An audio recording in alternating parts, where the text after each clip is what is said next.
We've all heard the phrase, it takes a village. But how many of us really live life that way these days? Be honest. I don't mean living with the sole purpose of serving others per se, but having a general understanding that living in a community means that some portion of your life should be spent helping others to some capacity. It could be something simple and small that takes no time out of your day, for example. Coeur d'Alene locals know about pushing neighbors' cars out of the snow every winter. Public action is a term about as subjective as sustainability. It means different things to different people. To some, a community is best served in a position of public office, perhaps working in local legislation or something like that. But to others, to be publicly active is as simple as pushing your neighbor out of the snow, for instance. These examples and everything in between can fit the description of public action, which means there's no shortage of opportunity. You've probably seen a video or read something about how easy it is to volunteer, how little time it takes out of your day, that sort of message. There's really no shortage of them. It's sad that so many people choose to avoid or ignore so many opportunities to get involved, but this is not a message meant to point fingers or blame anyone because they don't volunteer. See, this podcast is about educating ourselves and shifting the way we think about things that construct our society so that we can progress together as a cohesive unit, which we know is difficult to accomplish. We also know that there's a gap these days between wanting to be involved and involving oneself. Liking an Instagram post about getting rid of plastic is nice, but it's different than going out and physically picking up the trash that pollutes your own city. So how do we bridge that gap? How do we get ourselves from being active online to motivating ourselves and others into being real, constructive, community-loyal activists? Dylan Stigermeyer, at the time of this interview's recording, was here in his hometown of Coeur d'Alene, all the way from his current home out in Sweden, where he's listening to from now. You lucky dog. Dylan started a group called the Theodores, and through this incredible platform, he was able to get people involved in trash pickups in a way I have never seen before. So let's dig right in together and see if we can learn how this stuff applies to sustainability in this episode 4 of the Sustainable Culture Podcast, Public Action.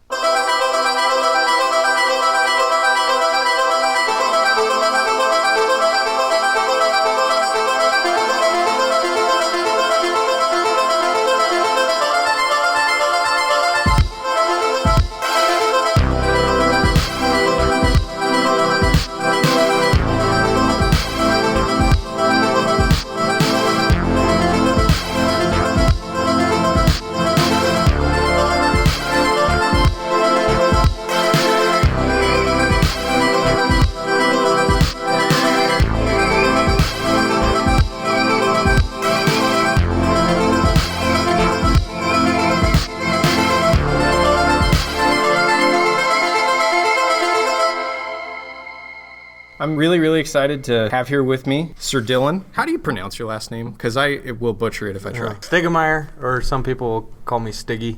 Stiggy? Yeah. Let's go with Stiggy. So Stiggy, you're a part of a group that I admire very much that actually kind of helped inspire me a little bit to do the community trash pickups that we've done here in town called the Theodores. What's the Theodores? Tell us about it. So the Theodores is a community group that I started. Really no membership required. But yeah, I wanted to get people in the outdoors and build community, and I was really disappointed anytime I went to the national forest or the mountain lakes. I was constantly finding lots of garbage, and so I started the Theodores with the idea. I mean, it's simple, like leave no trace, but I wanted an online platform where people could track cleanups and where you could like challenge maybe breweries or cities even. And so I started thinking of what that would look like. It took me a little while to get there. But really it's, to build cooperation and community and stewardship of the outdoors. And that's interesting, too. You mentioned the challenge idea. Have you ever gotten that to work out? It took me a while just to get the website. And so right now I would say I'm just at the point where I could do that. Yeah. And so, that's really what I would like to start doing. I think it would say you had Daft Badger and Slate Creek, who could go down and do the most cleanups on the lake. And my website would really allow you to track that for a week or a month. Right. Or you could go as big as Spokane and Boise. Yeah, you could really expand it once you can collect data.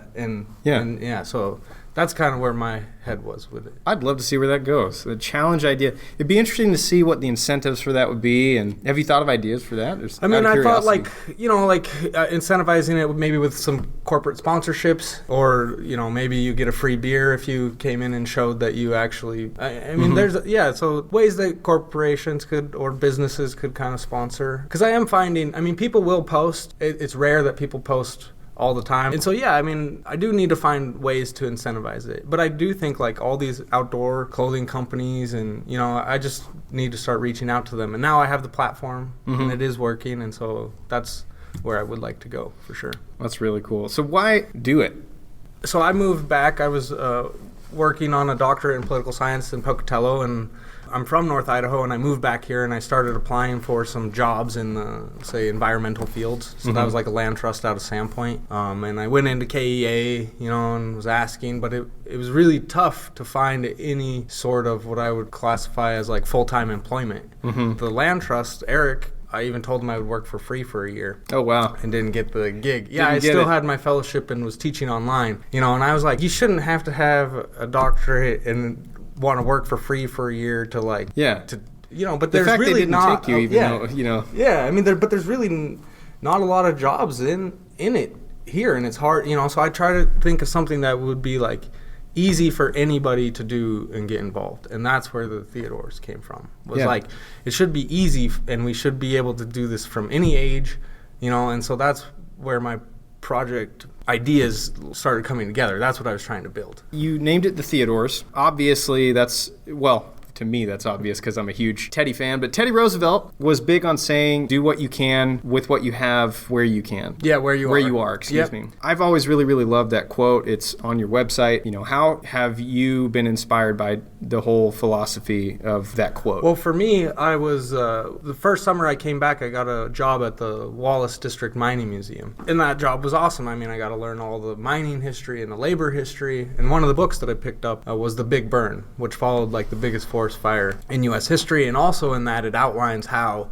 Teddy Roosevelt established the Forest Service. And I knew who he was, and honestly, he wasn't like my favorite environmentalist until kind of reading this book. And the other thing of working at the museum is I was able to see how many people, it didn't matter your ideology, everybody loved Teddy, like Democrat, Republican, Independents, and that's the reason I picked him. I have some heroes, David Brower or some of those people who maybe I identify more with, but I picked Teddy because I really felt like he was kind of the one political figure that we have that kind of brings everybody together. He's so prominent. Everything that you look up when it comes to Teddy Roosevelt is just all these big things. It's all these big events. I'm particularly fascinated with how he figured out the loophole with figuring out how to make national monuments. He figured out that there was really nothing preventing him as a president from just signing it off, and boom, it was considered a national monument as opposed to a national park. Yeah, and which was a much more difficult process legally. Most of the national forest that was put into protection was done in a matter of weeks. It was like him and Gifford Pinchot just sitting down and circling maps. And I learned all sorts of stuff that even growing up here, like I didn't know that Teddy Roosevelt went through Wallace in 1903, and he went to U of I and planted a tree. And you read his like 1912 platform when he ran as a progressive, and I think you could almost run on the whole thing today, so it's like, he was a man of big ideas. Yeah. And I'd still say there's a lot of, especially his stuff on corporations and that type of stuff, It's like, so have we really gotten that far in 100 years, or? That's probably a loaded... loaded question. Coming soon to an episode near you. Yeah. Where are we now?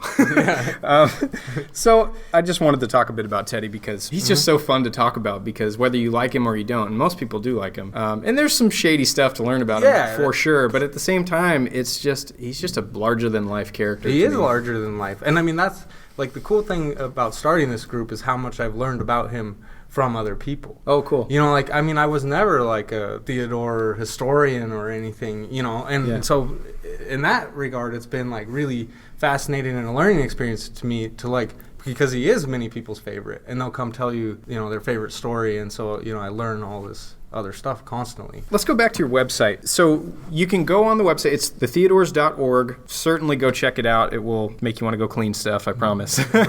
What happens when people do go clean stuff and they want to get involved with the Theodores?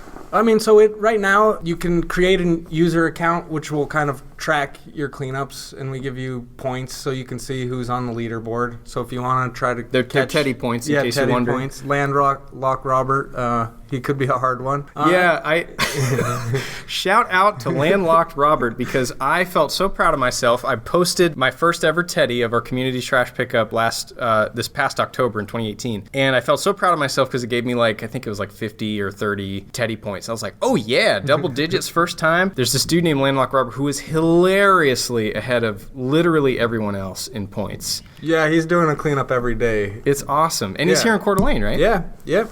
I met him. I got funding to build the website through Coeur d'Alene 2030. Mm-hmm. They had a community grant competition. So I went out there and pitched my idea, and then the community could put a chip in whoever idea they like. And so I won some money, and I hired this company, Gravis Tech, to build the website. But Landlocked Robert, he came by, and I gave him one flag. And then, he followed me the whole time through building the website, and he's been every day doing a cleanup and posting. Just a diehard fan. Which is cool. But I would say what it does is, it allows you to connect to like-minded people. All the cleanups then get posted out on my Theodore's Facebook page, and it really, what you notice is when somebody goes out and does a cleanup, mm-hmm. if a few happen, then a few more happen. It just reminds people to, hey, I could do this too, and it is fun, and so that's kind of, it's making something that should be done positive and fun, mm-hmm. rather than seem like work and you got a DUI and you're with the sheriff department or something. This podcast has many goals. Chief among those goals, I think, is educating, encouraging people to take action however they feel is needed in their community, or they can see is needed in their community. And that could be trash pickups, it could be whatever else. So let's dissect the whole concept of that big step. Social media is really interesting because you see some really cool thing that maybe it's a charity, maybe it's something you like it. But there's a big difference in liking something on a social media page or on the internet and actually doing something there. So I guess my question is, in your opinion, is social media useless in that context, or do you think they still have a purpose in the overall goal of taking action in community? I think, social media can definitely, and that's how I've set my site to work, is to use it as a tool. But it comes with drawbacks. I'm on my phone a lot, and it doesn't really necessarily inspire action. I think word of mouth is the best thing that you can have, is really having people who believe in what you're doing, or who are wearing your clothes, or and telling their friends and taking them out. Mm-hmm. But the social media, it keeps everybody together, and it really has enabled me to get my message to a much broader audience, So it's a good way to reach audiences, certainly, and to communicate. I think it's important, and I think a lot of young people these days are fiery about helping where it is needed. Not just young people, of course, but I have noticed a lot of passion in a lot of young people these days, especially in sort of this, not to get political, but it's a tense political climate in recent years. And it's just really interesting to see so many people, especially young people, really getting into it and really wanting to do something, even if they do kind of like something and that's all they do. I do know there's a need there. Let's go back for a minute, too. I want to talk about, you mentioned briefly a second ago that you were able to win some money, grant money, I guess. Mm-hmm. I want to talk about that because if one of our listeners would like to get into the same kind of thing you're doing, or for that matter, something else that's helpful in their community in some other way, it can be tough to make things work monetarily for all kinds of reasons. If you're volunteering, it takes things away from your regular life, maybe if we're working or whatever. So could you share with us how you made that happen, how difficult it was, and maybe give some trade secrets to getting community events? I'm not all that successful, other than my friends and family have really been supportive, and I've met people who have really helped me further what I'm doing, and that's Ali Koski with Aha Creative and helping me do the design. Yeah. My brother did the drawing, but I did all the printing and stuff at Ali. Sarah and Greg, I won a grant, a couple $1,000s, but that's in technology. When you're building stuff like that no way comes close to covering their time. But when you have a good idea and you're passionate about something, people will come help you. I often have to remind myself, because sometimes I don't feel like I'm all that successful with when you look at the numbers. And you know, I mean, I feel like I always could be. But if it was easy, it wouldn't be worth doing. If it was easy, everybody would already be out doing it. It wouldn't need to be done. You know, and like when I first, I mean, before I had the website and when I would tell people what I'm going to do or try to do, you know, like, I mean, people like just didn't understand. And I was like, do I just not know how to have a conversation, or, you know?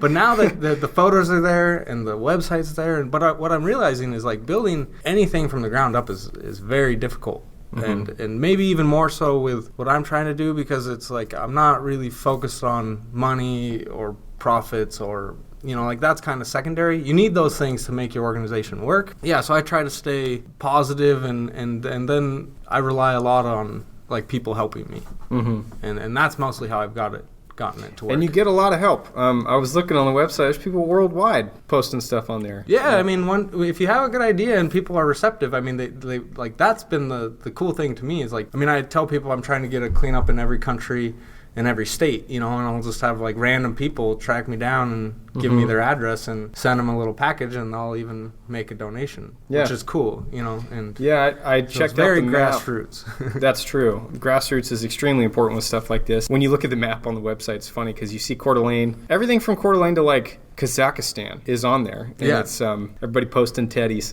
So.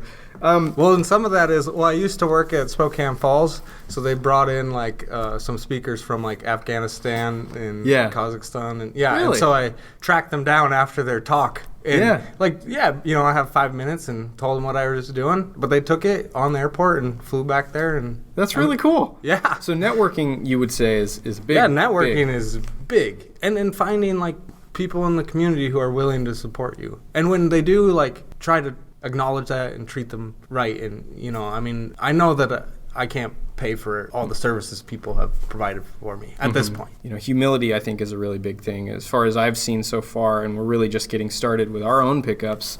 We have really tried to focus on the fact that we're going to go do it whether anyone comes or not, and really just not pointing fingers at anyone, you know, like, hey, if you don't clean, you're somehow lesser than, or whatever it is, you know. But what I've found is it's more important to be a constant source of encouragement to your community and to learn from each other and to see, you know, what they can bring to the table and if they'd even be interested. And there's no harm in mentioning stuff and just, you know, inviting people out. Yeah, I think people respond much better to positivity.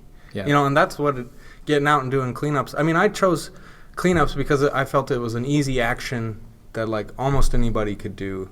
It was needed almost everywhere. And like when you look at plastics, or I mean, if you look, the oceans are supposed to have more trash and plastic than like fish by mass by 2050. So I mean, it is a huge problem, and it's completely human created. Right. How else did it get there? Yeah. To me, it's like if we can't solve this one, then we might not be successful in other problems that are going to be harder to solve. You know, so I picked this one because I felt it was like easy and doable with enough human action and paying attention. And I really do feel like if you get out and you just walk tubs and you actually go down to where the water meets the land. Oh, there's so much. You'll find almost any walk. But like the only way that you, I believe, change your personal habits and how much stuff you're using is if you actually bend down and pick something up and think it's a problem. Like if you don't think it's a problem, then you're not going to change your habits. And so that's really what I'm trying to instill in people, or just get them to notice, you know. And like that's what everybody says to me, like once they've gone out and they clean up, then, you know, you can't clean up trash every time you see it, because you would be doing that would be your whole life, you know. I mean, so you got to pick and choose your moments. But once you start, then, I mean, it's hard to shut it off, because then you do see it, and then, you know, hopefully you change your personal habits. And if enough people do that, then problem changes. Thanks for tuning in today. I hope you're enjoying the conversation. I wanted to take a quick break to tell you about our own trash pickup that everyone is invited to. This event was postponed since the snow got completely out of control up here in Coeur d'Alene, so our new date for this one is Saturday, April 9th. Here's what you want to do. Find the Sustainable Culture Podcast Facebook page and follow it, or follow us on Instagram. Either one will give you very important updates with meeting information, sponsorships, who's serving us coffee, and all kinds of other cool stuff. If you want to get involved with what this podcast is all about, with people that want to help as much as you do, this is the best possible way to do it. With that said, let's get back into our conversation as we discuss how else we can be good servants and how politics can creep its way into being involved in your community.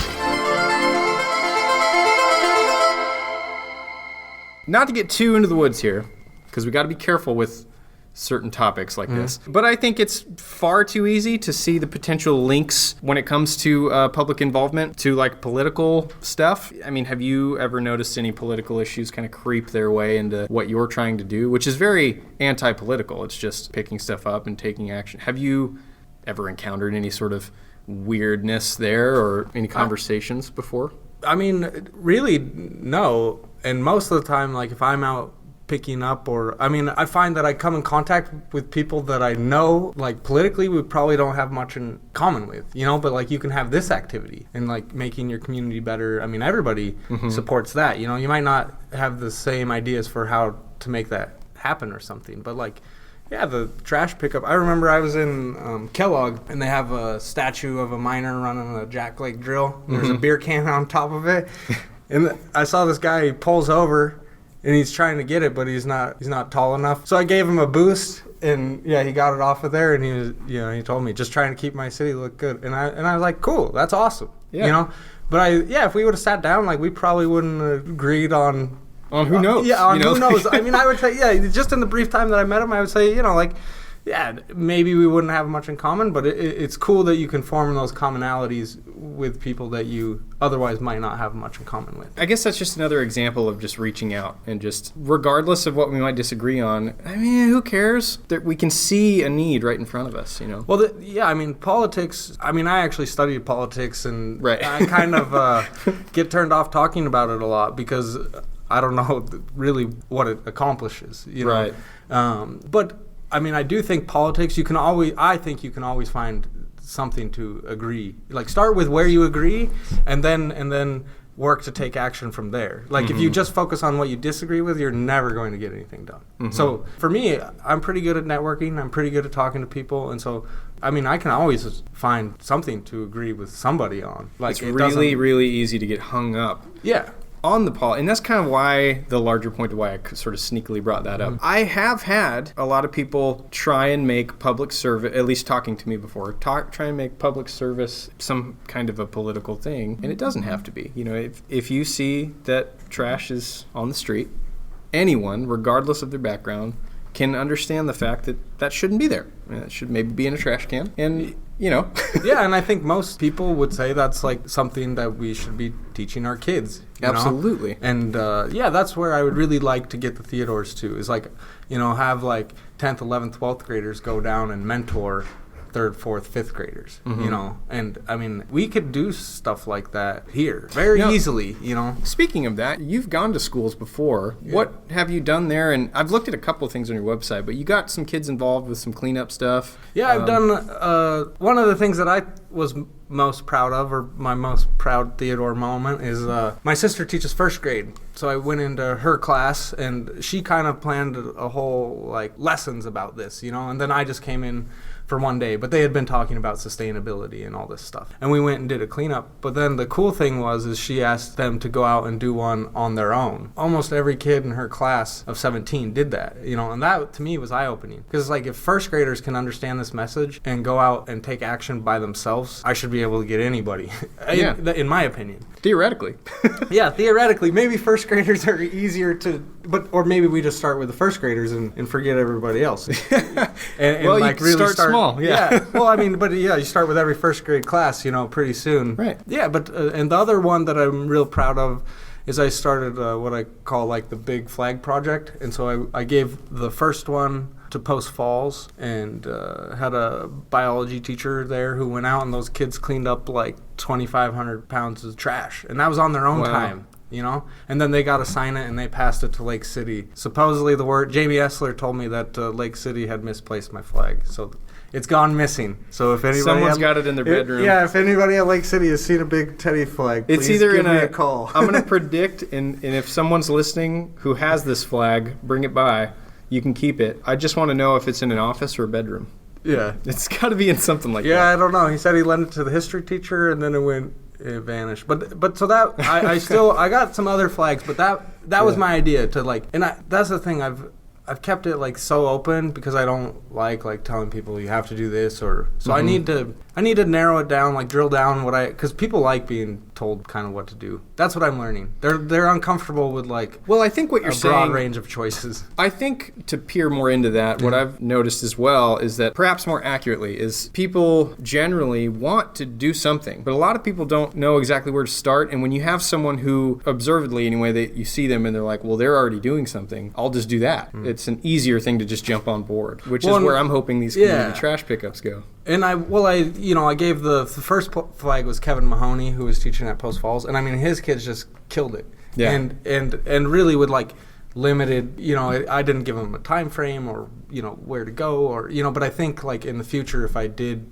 more of that, it would make sure that like cleanups were posted and the flags were passed on and Just a quick question about the flags, because I don't think we ever got into that. You have these little really rad looking flags for the teddies. How does that work? I mean, so I started screen printing them. I cut them by hand and was just like finding people, mailing them to friends and family, and that's the way it started. What do you do with them?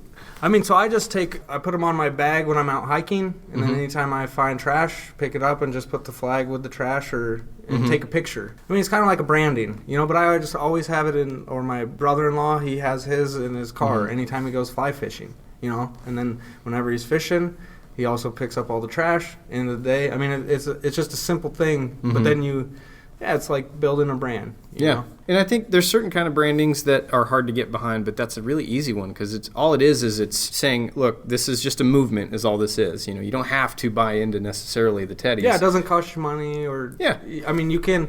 I like it when people register on the site because then I can send you emails and you can keep track of your stats, but there's also, you can submit it anonymously. Like, you don't have to sign up for a user account if you don't. I mean, I'm trying to make it as easy as But to me, it seems very communal, that flag. Yeah. It's like, hey, I did this too. When you're doing stuff that's really cool for the environment and really cool for the community, and you see that there's this big commune of people that are with you on that, it really makes it easier to keep doing it or even get into it as far as I was thinking, like when I started it, it'd be like if you just walked out in the park and there was 100 teddy flags. I mean, and all of us, if it was me, I would have to go to that website and see like, what is this? And then I think if I can get people to the website, most people will engage with me. I've been talking to Allie. I'd really like to like make some postcard, because like the flags take some time to make, but the postcards I could do a run of, 1,000. Yeah, and pretty cheap. And then, do a teddy and mail it to your friends. So maybe one postcard could get 2 teddies. And you could, it's like 30 cents or something to send a postcard. Yeah. So you could probably even talk to a corporate sponsor and get, 1,000 of them ready to go and then pass them out. Yeah, I'm always thinking of stuff. Some things happen, some don't, and it's a learning process like anything. Yeah. You learn what kind of works, what doesn't. And that's where I'd say I'm at. Important thing is keep going. Yeah. Keep doing it. We don't have the best recycling in Coeur d'Alene. I don't think a lot of people would disagree with me on that statement. We have some recycling here, but right now... Curbside started in 2010. Yeah, if that's any indicator... if that's an indicator of where I forget that sometimes. Yeah. Wow, 2010, I can't even believe it. So right now, you can recycle various things. Paper, you can do cardboard, you can do plastic numbers 1 and 2, if you know what that means, and aluminum and tin cans. I'm pretty sure that's the majority of things you can recycle in Coeur d'Alene. We do have a couple of glass recycling options now through volunteer organizations like Kootenai Environmental Alliance does it now, which is amazing. But it's a stark difference still from when I lived in, say, Portland, Oregon, that had recycling of everything you could imagine. Even if it was just plastic, I remember there was like 3 or 4, or maybe I'm exaggerating that, but there was more than one plastic section. You had one for the lids versus one for a certain kind of container, one for a different kind of container, and all this stuff. And you being the publicly active person that you are, what, in your opinion, do you think Coeur d'Alene could do to improve the way that it has its sustainable waste options set up right now? I mean, one of the things that I would really like to see is you've already said it, young people are passionate. So maybe that is the city taking on interns every summer. The University of Idaho or Montana who are interested in these issues and can get some college credit I mean, it helps if you can set some people up with housing, but there's lots of big lake houses, you know. I mean, so if, say you had 4 or 5 interns every summer, and it was like, how are we going to increase recycling? And you gave them housing, you know, maybe they work 20 hours a week somewhere, you need some cash, and then 20 hours for the city for internship credit, you know. I mean, I do think like doing things like that could really... So kind of this team dedicated to doing recycling and... Yeah, I mean, you need a seat at the table, which, you know, the city would have to... Of course. Or the waste management people.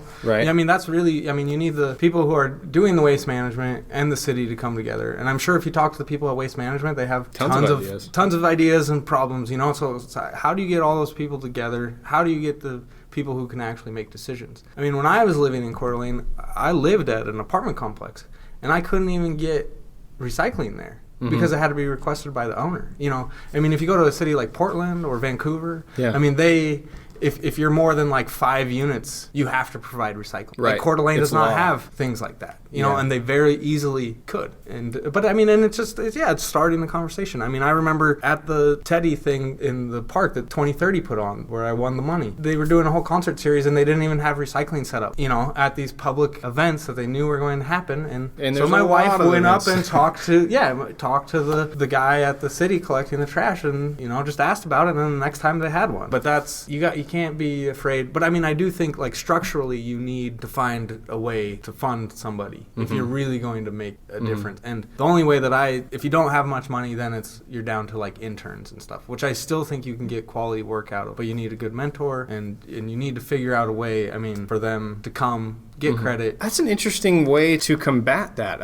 I'd never thought of any sort of thing like that, but it makes sense. Like if you had a team, and it wouldn't have to be theoretically very large to tackle something like that, I'd be really interested to see what kind of things you could get done. I imagine with 5 people at 20 hours a week, that's 100 hours worth of per week, that people would just solely be putting into waste management. And that does happen, like we have waste management places, but it would be really interesting to see if people's sole job was somehow just doing recycling, just maybe transporting. You could maybe do house pickups, there's all kinds of stuff you could do with that idea. It's really cool. Yeah, I mean, I think just taking meetings with the waste management people and the city and like focusing on you would dramatically increase recycling here if you took it to every apartment complex. I mean, just start there. I mean, it's not rocket science. It's like we know what needs to happen. To do. Yeah. And we have students at NIC, but it's like, how do you link those different institutions up? But I really like the idea of, like internship. And I mean, they need stuff for their resume. They're hungry, you know, like give them a chance. Because I think most of the time when you do that, they surprise you. And I would point to like the Sustainability Center at U of I, which wasn't even there when I was a student. And that's completely student-led almost. Very few paid staff positions. You know, they're paying students through like work study. But you look at the projects that are coming out of that place in like 10 years. And it's amazing, but they've chosen to empower students, and you need some resources, and you need mentorship, and you need contact with people who can move levers of power. You can also blow up Dylan's email box if you want. I'm just kidding. I'm sure you can ask questions on the Theodores and all that good stuff. Yeah, the Theodores, teddyrtuesdays@gmail.com. If you go to my website, there's a contact form, and it goes to that email. Or Facebook, the Theodores, you know, send me a message. I'd love to hear from anybody. So what's next for the Theodores? Well, the postcard idea is I'd really like to do that. And then I've been working on a children's book. So I have the text all written, and I have the illustrations. I found a young, hungry student from Romania, who was in art school, and she made me some illustrations, and they turned out really good. Awesome. Yeah, and so the idea is to have like a flag postcard in the back. So every book would have a flag, so kids could read the book and then challenge other schools. Or I used to love that kind of stuff when I was a kid. You know, Bill Nye the Science Guy was my generation. Loved watching Bill Nye. And there were random things that they would do, I remember, with all these different science experiments. And they always used, well, not always, but a lot of the time, if you pay attention, they use a lot of stuff like water jugs and just random buckets around the house that are made of plastic. And they use a bunch of stuff, and they destroy a lot of things for science. And I used to see that kind of stuff as a kid going like, okay, the idea of reusing something was commonplace in terms of not just science, but we used to garden. You always reuse a whole bunch of stuff when you're doing that kind of thing. And so, we're talking about this picking up trash and things like that, but it would be remiss of me not to mention on the show, if you're going to throw stuff away, that's fine. If you have to throw stuff away, obviously. But the reduce and reuse comes before recycle, if you ever look at that. And in my situation, I don't live in a very large house. I have had to reduce my consumption in general for living space. But what's interesting is you start to notice, the more you sort of whittle things down, how much you waste. And a big thing is, sure, it's important to make sure things get into the trash receptacle and things like that. Reducing your waste or just reusing what you can really, really impact what we're picking up afterwards, right? It's really important to practice good waste management practices way before you even start to help with stuff. I have found personally, and I'm curious what you have to say about that, the idea of reducing what you can and try and be responsible with your own waste management practices. The old saying, how can you help anyone else if you can't help yourself? Do you think there's a link to that? Yeah, I think so. I think, to me, sustainability, it's a very broad word. Nobody really understands what it means. But yeah, we know. We know if you're alive, you have to consume things. So what's the proper amount that you should be consuming? But when you look at the world we live in, so much of success is defined as overconsumption. I would say that's. Yeah, the picking up trash, that's just a way to get people to engage in the issues. Really, it's people need to use way less. I just kind of have naturally gravitated towards that, maybe because I'm cheap or, but yeah, it pains me to buy things retail unless it's ski gear or something I really need. But otherwise, I'm at the thrift stores, and that's all the teddy gear that I'm upcycling, putting teddy patches on is just vintage stuff that I can find for a couple bucks. I get itchy when I go in a mall or, but so much of, you look at the health of our country, it's how did we perform after the Christmas season, buying, consumption, and I do think we need to shift philosophically and, what is success? Is success, going out and organizing cleanups, or is it buying 5 new shirts? And it is changing. And I think you're hitting at the core issue there. First off, I almost laughed really, really loud because when you said what even is sustainability, that's the first line of my podcast, episode 1. What is sustainability? And a couple episodes ago, we actually talked about how thrift stores are just filling. There's so many thrift stores now. There's a thrift store culture. It is about that philosophical mindset. I think that's the big thing that we're trying to figure out on this show is figure out, how do we kind of shift our thinking? Because it's hard to shift thinking, especially within a culture. Well, and habits, you create these habits of consumption.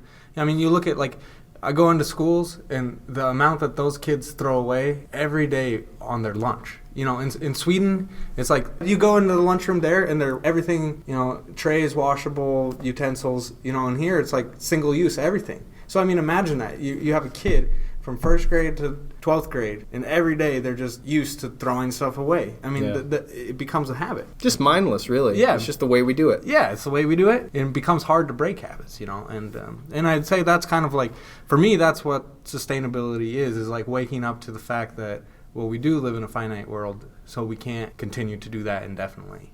We know that, so how do we change our thinking? I think if we can figure that out, we'll go a long way. Yeah, maybe we could even be governor or something. That's what I tell people, right? If you really knew if it was easy to change people's minds and easy to do this stuff, then right. Then I might be in Congress or, it's hard, but it only happens if more and more people try to make it happen. Well, thank you so much for coming and meeting up with me. It was super fun. Yeah, maybe we can do it again sometime. Absolutely, and maybe we'll look up our trash pickup champion and we'll try and get him on the show too. Yeah, that would be interesting actually. Yeah, come on out, dude. Yeah, yeah. What was his name? What was his handle? Robert. Yeah, Robert. Landlock Robert. Landlock Robert. If you know a guy who goes by Landlock Robert, track him down and give us a call. Yeah, I can get you his contact info. Woo, sure. Let's do it. All right. We talk a lot in this country, so let's get to a point to where we're walking some of that talk. You don't have to run for mayor or president to help your community. It turns out it's much simpler than that, and thank goodness, because the future rests on our shoulders. We are the people who speak to each other with civil discourse. We are the people who innovate. We are the people who keep our cities clean. And we are the people who can and must join and learn from each other. Our future depends on it, and there's no other option, so it's a good thing that it's not that hard. Thank you so much for listening to the show today. If you liked what you heard, like it and share with your friends. You can now listen and subscribe to the Sustainable Culture Podcast on iTunes, Spotify, Google Play, Stitcher, and SoundCloud. And be sure to find us on Facebook and Instagram if that's more your thing. If you have any questions, comments, suggestions, or downright disagreements, send them over to sustainableculturepodcast@gmail.com. I'm Josh McLaughlin. I'll see you next time.